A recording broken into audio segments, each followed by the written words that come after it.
warbaahinta SBC ayaa maanta u kuurgashay xaaladda dugsiyada Quraanka Kariimka ah ee kaamka barakacayaasha ka kaaltuuya degmada Buurtile ee gobolka Nugaal waxaana ku soo aragnay dayacaad u baahan oo ka jira dugsiyada Quraanka Kariimka ah ee wax ku bartaan carruurta agoonta ah iyo dadka ku dhaqan kaamka barakacayaasha ugu horeyntii waxaa ka warbixiyay xaaladda dugsiga macalinka gacanta ku haya dugsiga Quraanka Kariimka ah waxaan u mahadcelinayaa saxaafadana soo booqatay maanta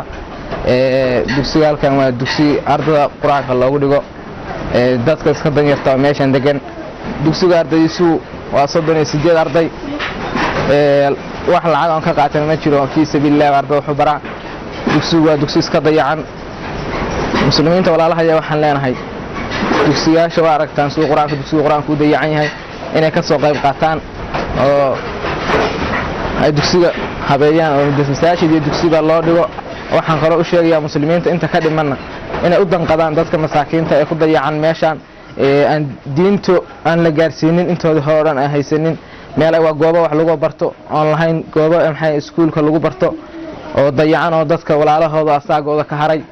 waxaan rabnaa in la gacan qabto oo dugsiga loo habeeyo waa u jeedaan meeshaas boorka badan bay wax ku bartaan oo ku dhigtaan dhanka kale ganacsada Cabdinuur Dhaagay hawayii hore degmada Buurtile Xaafi Cabdirasaaq Axmed iyo Cabdullaahi Mursal Xuseen oo ah agaasimo waaxad ka tirsan wasaaradda dibdhiska iyo maalgashiga Puntland ayaa si wadajir baaq u diray ummadda Islaamka ah inay ka qayb qaataan dhismaha dugsiyada Quraanka Kariimka ah ee degmada Buurtile kaamka kalkaaltu oo aan boqosho ugu nimid dugsigan oo mataqaanaa ay dhigtaan arday u badan agoomo iyo danyar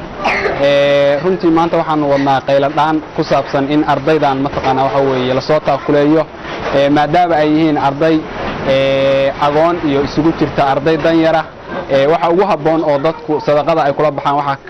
meel ugu haboon inaysan jirin baan u malaynayaa dugsi Quraan oo arday masaakiina oo isugu jirta agoon iyo danyar inay mataqaana soo taakuleeyaan oo diinta islaamka mataqaana waxa weeye inay bartaan ay ka qayb qaataan runtii waa arrin aad iyo aad muhiim u ah marka waxaan ka codsanaynaa dadka islaamka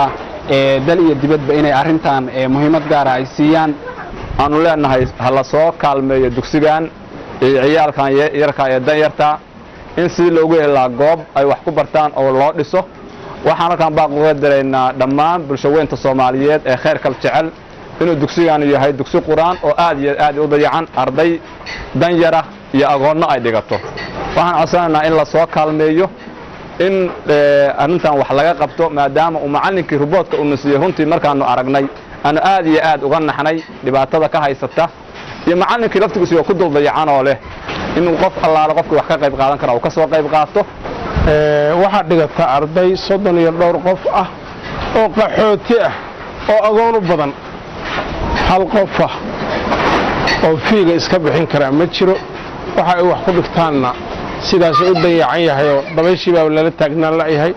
waxaan ummadda Islaamka ama ummadda Soomaaliyeed ama ummadda Puntland ka codsanaynaa in la taageero oo dugsigan wax laga qabto qof waliya karaankiis dadka muslimiinta waxa la rabaa inay dugsiga caawiyaan iskuulada waa la dayactiraa waa la qurxiyaa laakiin dugsiyada waxa soo xilqaanaa waa 1 iyo 2 gabi ahaanba waxaa dayacan dugsiyada Quraanka Kariimka ah oo aan lahayn wasaaradda yeesho iyo hay'ad ku howlan dhisidda dugsiyada Quraanka Kariimka ah iyo dayactirkooda marka laga reebo dadka muxsiniinta ah halka hay'adaha iyo dawladdu ay aad ugu dadaalaan dhisidda iskuulada iyo macaahidda ugu barto maadiga Muumin Maxamed Kooshin warbaahinta SBC degmada Buurtile.